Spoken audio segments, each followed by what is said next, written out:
un carrefour de civilisations millénaires, devenu symbole de résilience africaine. Le Sénégal est une terre de contraste et de lumière, posée à l'extrême ouest du continent africain comme un doigt pointé vers l'océan Atlantique. Ce pays est plus qu'un simple point sur la carte. C'est une âme ancienne, un carrefour où se croisent depuis des siècles des peuples, des cultures, des croyances et des histoires. Bordé par la Mauritanie au nord, le Mali à l'est, la Guinée et la Guinée-Bissau au sud, et encerclant presque entièrement la Gambie, le Sénégal occupe une position stratégique, une porte ouverte sur l'Afrique de l'Ouest et le reste du monde.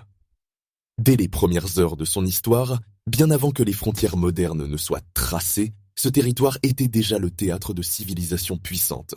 Les royaumes du Tekrour, du Djolof, du Baol, du Cayor, du Siné ou encore du Saloum ont vu naître des dynasties, des conquêtes, des alliances et des légendes. Chaque peuple, chaque ethnie, chaque chef traditionnel a apporté une pierre à l'édifice d'un héritage commun profondément enraciné. Les rois, appelés damels ou bourgs, étaient à la fois des chefs de guerre, des juges, des protecteurs du peuple. Le Sénégal a vu naître des systèmes politiques complexes, des sociétés organisées autour de l'agriculture, du commerce transsaharien, de la pêche et de l'artisanat. Puis l'océan a amené avec lui des visiteurs venus d'ailleurs. Portugais, hollandais, français, tous attirés par les ressources et les opportunités de cette région. Très vite, l'île de Gorée devient l'un des symboles les plus douloureux de cette rencontre. Un point de transit pour des milliers d'esclaves arrachés à leurs terres et envoyés vers les Amériques.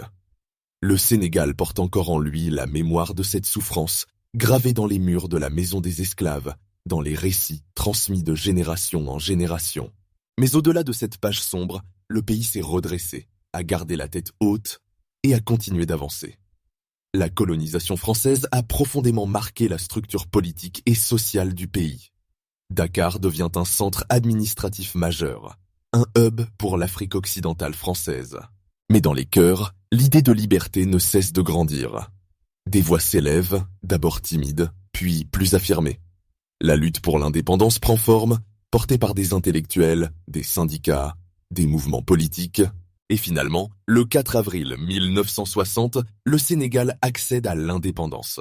Une date gravée à jamais dans la mémoire collective.